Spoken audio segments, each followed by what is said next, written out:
Sa mga tulad nga nila ang kaharian ng langit.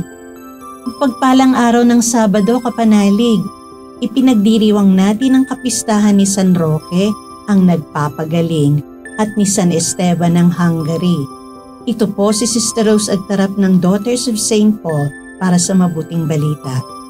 Pagnilayan na natin ang Ebanghelyo ngayon.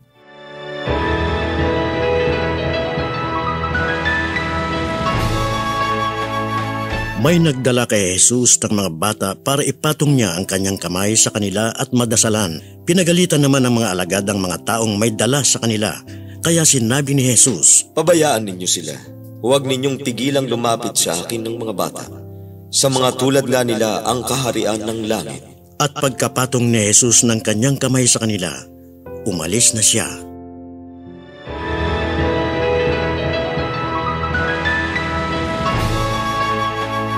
Katatapos lang ng aking bakasyon sa probinsya.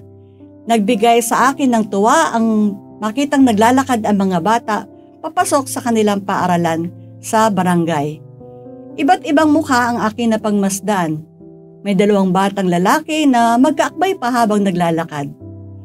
May nakita akong nagbigay ng nilagang saba sa kanyang kasama. Ang iba naman ay naghahabulan pa sa tabi ng daan. Anong meron ang mga bata? Bakit sinabi ni Jesus na sa katulad nila nabibilang ang kaharian ng Diyos? Hindi siguro masasabing naroon ang kasimplihan sa lahat ng mga kabataan.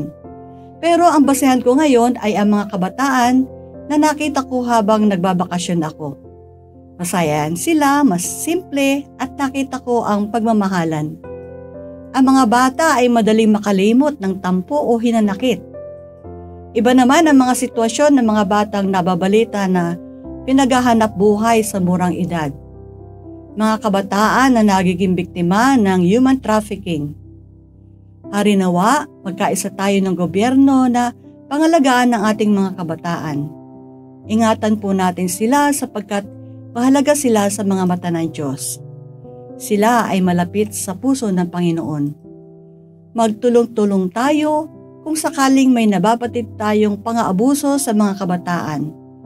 Lingapin at arugain natin sila sapagkat higit sa lahat, ang mga katulad nila ang mapapabilang sa kaharian ng langit. Manalangin tayo. Panginoon, sa iyong pag-aaruga, ipinagkakatiwala namin ang mga kabataan. Ingatan mo po silang lagi at gabayan. Makita nawa namin ang kahalagahan na huwag pagmalupitan. Pagkalooban mo po sila ng mga taong gagabay at magmamahal sa kanila. Idinadalangan din po namin ang mga anak ng mga OFWs. Maging maayos nawa ang kanilang pag-aaral upang maging mabuting mamamayan at magbigay ligaya sa kanilang mga magulang. Amen. Mga kapanalig, maraming salamat po sa inyong suporta sa aming misyon. Subscribe, like, share, and follow Paulines sa aming social media accounts. Patuloy po kaming humihingi ng inyong tulong upang maipagpatuloy ang programang ito. Maaari po ninyong ipadala ang inyong love offerings at donasyon sa aming donations channels. Makakaasa po kayo na kasamang lagi ang inyong mga intensyon at kahilingan sa aming panalangin araw-araw. Ito pong muli si Sister Rose na nag-aanyaya sa inyong manalangin. Mahal na Birheng Maria, Ina ni Kristo at aming Ina, Ikaw ang pinakamatamis na bunga ng mapanligtas sa tapat na pag-ibig ng Diyos.